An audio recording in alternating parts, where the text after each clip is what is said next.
गुजरा हुआ वक्त गवाही दे या ना दे। गुजरा हुआ वक्त गवाही दे या ना दे, लेकिन आने वाला वक्त सलामी जरूर देगा। इन्हीं पंक्तियों के साथ में मैं SP ठाकुर आप सभी का हार्दिक वंदन करता हूँ।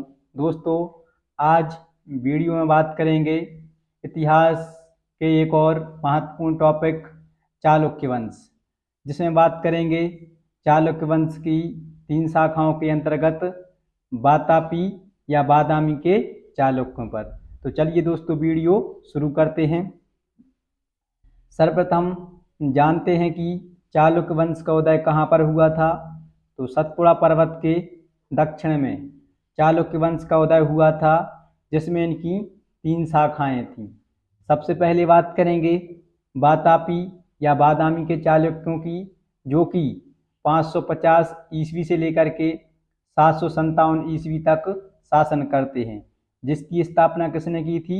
जयसिंह के द्वारा की गई थी। आज इसी पर बात करेंगे। इसके बाद नेक्स्ट वीडियो लेकर आएंगे कल्याणी के चालुक्यों पर। उसके बाद नेक्स्ट वीडियो लेकर आएंगे वेंगी के चालुक्यों पर। तो चलिए दोस्तों, वीडियो शुरू करते हैं वातापी या बादामी के चालुक्यों पर। तो सबसे पहले वातापी या बादामी के चालुक्यों ने कब से कब तक शासन किया? तो 550 ईस्वी से लेकर के 757 ईस्वी तक शासन किया। लगभग 207 वर्षों तक इस वंश ने शासन किया। अगर बात करते हैं कि जानकारी के स्रोत कौन कौन से हैं, तो पुलकेशिन द्वितीय का ऐहोल अभिलेख, जो कि कर्नाटक में है, और इस अभिलेख की रचना पुलकेशिन द्वितीय के दरबारी कवि रवि कीर्ति के द्वारा की गई थी, जिसमें रवि कीर्ति ने स्वयं को कालिदास तथा दंडी के समान अपने आप को तुलना की थी। इसके बाद वल्लभेश्वर, जो कि पुलकेशिन प्रथम का बादामी शिलालेख है, इससे भी बादामी के चालुक्यों की जानकारी मिलती है। कीर्तिवर्मन प्रथम का महाकूट अभिलेख, चीनी यात्री हैंसांग तथा ईरानी इतिहासकार ताबरी का विवरण, इन सभी से बादामी या वातापी के चालुक्यों की जानकारी प्राप्त होती है। अब बात करते हैं इनका मूल निवास स्थान कहाँ पर था। तो हैदराबाद के दानपत्र में चालुक्य वंश के पूर्वजों का संबंध अयोध्या से जोड़ा जाता है, किंतु जो चालुक्य वंश के शासक थे, इन्होंने कर्नाटक में बादामी या वातापी में एक स्वतंत्र राज्य की स्थापना की थी।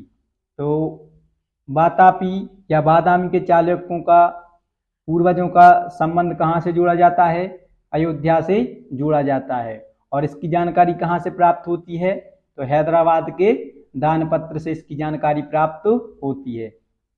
अब बात करते हैं कि जो वातापी या बादामी के चालुक्य हैं, इनकी उत्पत्ति कहाँ से हुई थी।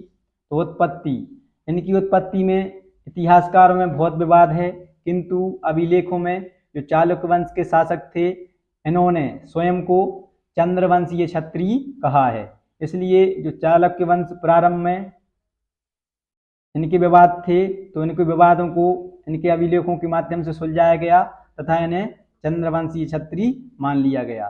जो चालुक्य वंश के शासक थे, यह प्रारंभ में कदम्ब वंश के शासकों की अधीनता स्वीकार करते थे। अब इसके बाद बात करते हैं बादामी के चालुक्य के प्रमुख शासक, जिसमें पहला नाम आता है जयसिंह का, जिसने इस वंश की स्थापना की थी। लेकिन ये कदम्ब वंश के शासकों के सामंत थे, अधीनता स्वीकार किए हुए थे, तो इनका नाम न लेकर के जो इस वंश का प्रथम वास्तविक संस्थापक था, कौन? पुलकेशिन प्रथम, जिसने 550 ईस्वी से लेकर के 566 ईस्वी तक इस वंश में शासन किया, जिसने अपनी राजधानी बादामी कर्नाटक को बनाई। बात करें अगर पुलकेशिन प्रथम की उपाधियों की, तो महाराज, श्री वल्लभ, श्री पृथ्वी वल्लभ, सत्याश्रय, रणविक्रम और वल्लभेश्वर, इसकी ये उपाधियां थी। जो चालुक्य वंश के शासकों में, प्रारंभिक शासकों में, जैसा कि मैंने आपको बताया कि जयसिंह, इस वंश का संस्थापक था, जो कि कदम वंश की अधीनता स्वीकार किए था। इसकी जानकारी कहाँ से प्राप्त होती है? तो कैरा ताम्रपत्र अभिलेख से जानकारी प्राप्त होती है कि बादामी के चालुक्य वंश का संस्थापक कौन था? तो जयसेन था। जयसेन का पुत्र रणराज ये भी कदम्ब शासकों की अधीनता स्वीकार किए था, लेकिन इसके बाद में रणराज का उत्तराधिकारी होता है कौन? पुलकेशन प्रथम। पुलकेशन प्रथम जो कि चालुक्य वंश का वास्तविक संस्थापक था। पुलकेशन प्रथम ब्राह्मण धर्म का अनुयायी था तथा इसने अश्वमेध यज्ञ का भी अनुष्ठान किया था। पुलकेशन प्रथम के पश्चात इसका पुत्र शासक बनता है कौन? कीर्तिवर्मन प्रथम। कीर्तिवर्मन प्रथम 567 ईस्वी से लेकर के 598 ईस्वी तक शासन करता है। कितने वर्षों तक? 35 वर्षों तक शासन करता है। अगर बात करें इसकी उपाधियों की, तो इसने अपने पिता की तरह श्री वल्लभ, श्री पृथ्वीवल्लभ, सत्याश्रय ये तीनों उपाधियां तो सेम हैं, और ये तीन उपाधियां अधिकतर बादामी या वातापी के चालुक्य शासकों में सेम ही रहेंगी। इसने एक अलग से उपाधि धारण की थी, पुरु रण पराक्रम। तो पुरु रण पराक्रम किस वातापी या बादामी के चालुक्य शासक को कहा जाता था? तो कीर्तिवर्मन प्रथम को कहा जाता था। यह पुलकेशन प्रथम का पुत्र तथा उत्तराधिकारी था। इसने बनवासी के कदम्ब, कोंकण के मौर्य और बेल्लारी कुर्नूल के नलवंश के शासकों को पराजित किया था, और इसने बहु सुवर्णा अग्नि अष्टोम यज्ञ का अनुष्ठान किया था। तो किस शासक ने बहु सुवर्णा अग्नि अष्टोम यज्ञ का अनुष्ठान किया था? तो कीर्तिवर्मन प्रथम ने किया था। इसके काल में बहुत सारे सुंदर मंदिरों का निर्माण हुआ था, भवनों का निर्माण हुआ था, इसलिए इस शासक के लिए वातापी का प्रथम निर्माता कहा जाता है। तो वातापी का प्रथम निर्माता किसे कहा जाता है? कीर्तिवर्मन प्रथम के लिए कहा जाता है। कीर्तिवर्मन प्रथम के पश्चात इसका छोटा भाई कौन? मंगलेश। मंगलेश जो कि 598 ईस्वी से लेकर के 609 ईस्वी तक शासन करता है, और इसकी उपाधियों की बात करें तो श्री पृथ्वीवल्लभ, परम भागवत और रण विक्रांत ये तीन उपाधियां धारण करता है। जो मंगलेश था यह कीर्तिवर्मन प्रथम का उत्तराधिकारी था, जो कि कीर्तिवर्मन प्रथम का कौन था? छोटा भाई था। मंगलेश का जो कलचुरी शासक था बुद्धराज, बुद्धराज से लंबे समय तक संघर्ष चलता रहा। अंततः मंगलेश ने बुद्धराज को पराजित करके खानदेश, आज वर्तमान में बात की जाए तो मध्य प्रदेश का बुरहानपुर जिला, उसके निकटवर्ती प्रदेशों पर अधिकार कर लिया था। मंगलेश के पश्चात नेक्स्ट शासक कौन बनता है? पुलकेशिन द्वितीय बनता है। पुलकेशिन द्वितीय जो कि 609 ईस्वी से लेकर के 642 ईस्वी तक शासन करता है। बात करें कि इसकी उपाधियों की, तो श्री पृथ्वीवल्लभ, सत्याश्रय और परमेश्वर, इसने ये तीन उपाधियां धारण की थी। पुलकेशिन द्वितीय ने जो कीर्तिवर्मन प्रथम है ना, कीर्तिवर्मन प्रथम का यह पुत्र था, और कीर्तिवर्मन प्रथम का भाई था कौन? मंगलेश। मंगलेश जो कि पुलकेशिन द्वितीय का कौन हुआ? चाचा हुआ। इसने अपने चाचा की हत्या करके सत्ता प्राप्त की थी। किसने? पुलकेशिन द्वितीय ने। क्योंकि पुलकेशिन द्वितीय सबसे महान तथा सबसे शक्तिशाली शासक था वातापी या बादामी के चालुक्यों का, ठीक है। और अहलोल अभिलेख जो कि कर्नाटक में है, जिसकी रचना इसके मंत्री रवि कीर्ति, सॉरी मंत्री नहीं, जो दरबारी साहित्यकार था रवि कीर्ति ने की थी। और इसमें जानकारी प्राप्त होती है कि पुलकेशिन द्वितीय ने बनवासी के कदम्ब शासक, दक्षिणी कनारा के आलोप, दक्षिणी मैसूर के गंग, उत्तरी कोंकण के मौर्य, लाट, मालव तथा गुर्जर शासकों को पराजित किया था। ऐहोल अभिलेख से ही ज्ञात होता है कि जो पुलकेशिन द्वितीय है, इसने नर्मदा नदी के तट पर हर्षवर्धन को पराजित किया था, तथा उसी विजय के उपलक्ष्य में इसने परमेश्वर की उपाधि धारण की थी। हर्षवर्धन वही है प्रभाकर वर्धन का पुत्र, जो कि वर्धन राजवंश का वास्तविक संस्थापक था, जिसको शीलदत्त के नाम से जानते हैं।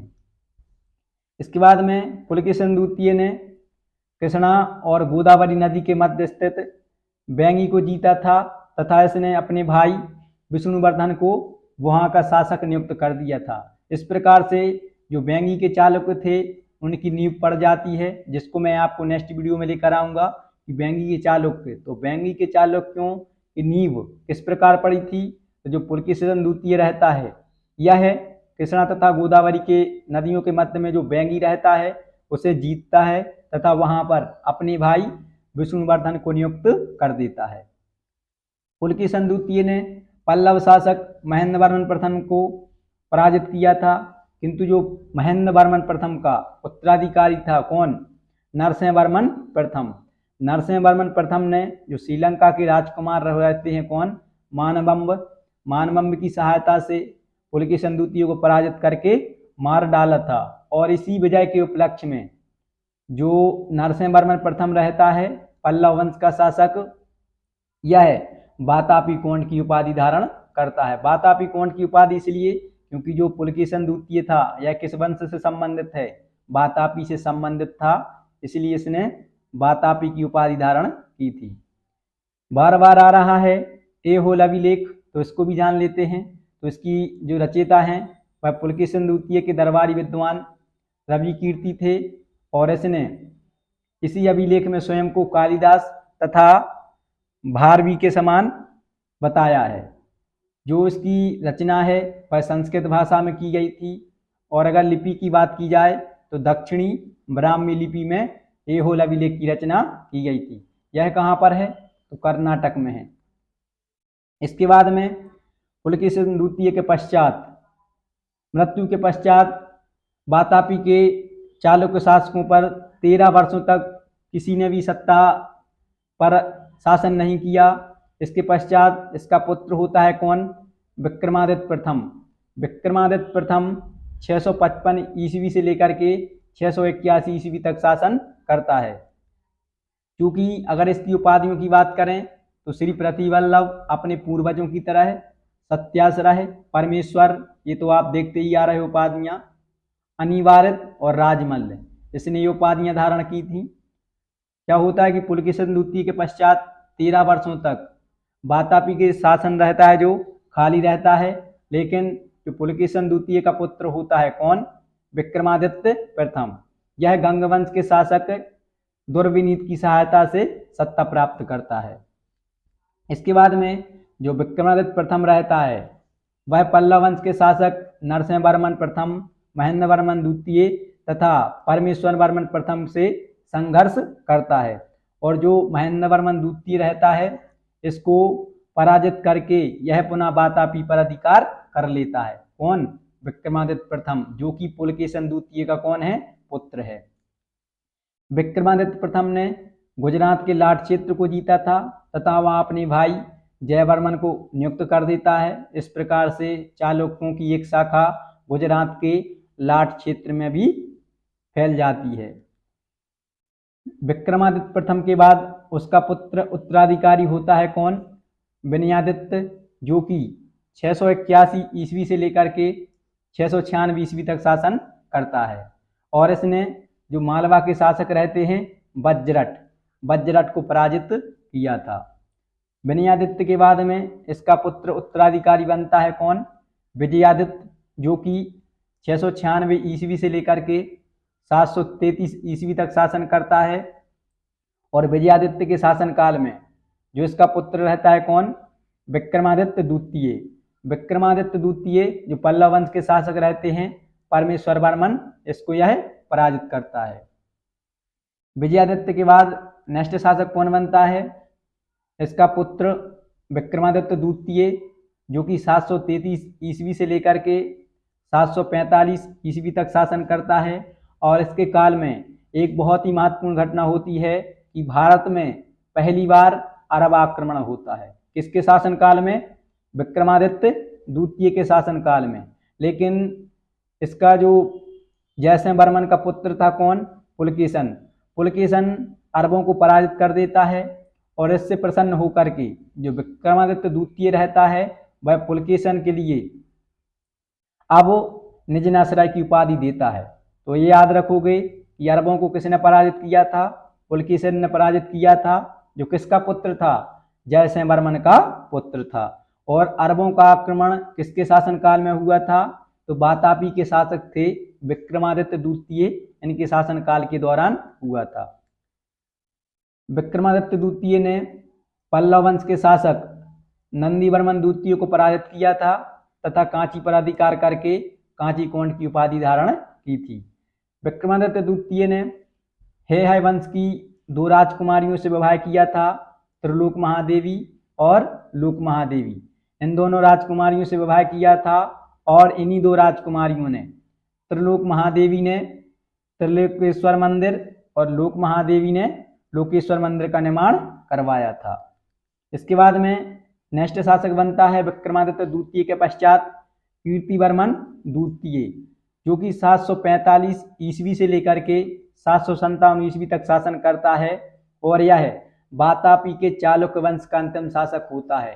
और मैंने आपको हमेशा से बताया है कि किसी वंश का संस्थापक और अंतिम शासक एग्जाम की दृष्टि से बहुत ही ज़्यादा महत्वपूर्ण रहते हैं। तो वातापी के चालुक्य वंश का अंतिम शासक कौन था? कीर्तिवर्मन द्वितीय था। इसके शासनकाल में जो दंती दुर्ग रहता है, जो कि इसका सामंत होता है, वह राष्ट्रकूट वंश की स्वतंत्र राज्य की नींव डालता है। दंती दुर्ग तो कीर्तिवर्मन से कुछ नहीं कहता है, लेकिन जो दंती दुर्ग का उत्तराधिकारी होता है कृष्ण प्रथम या कीर्तिवर्मन द्वितीय को युद्ध में पराजित करता है और मार डालता है। इस प्रकार से वातापी या बादामी के चालुक्य वंश का अंत हो जाता है। कब? 757 ईस्वी में। तो दोस्तों, ये था वातापी या बादामी के चालुक्य। आई होप आप सभी के लिए जानकारी अच्छी लगी होगी। अगर आप सभी के लिए जानकारी अच्छी लगी हो तो वीडियो को लाइक, चैनल को सब्सक्राइब कीजिएगा, वीडियो को ज़्यादा से ज़्यादा शेयर कीजिएगा। मिलते हैं आप सभी को नेक्स्ट वीडियो में, तब तक आप सभी के लिए जय हिंद।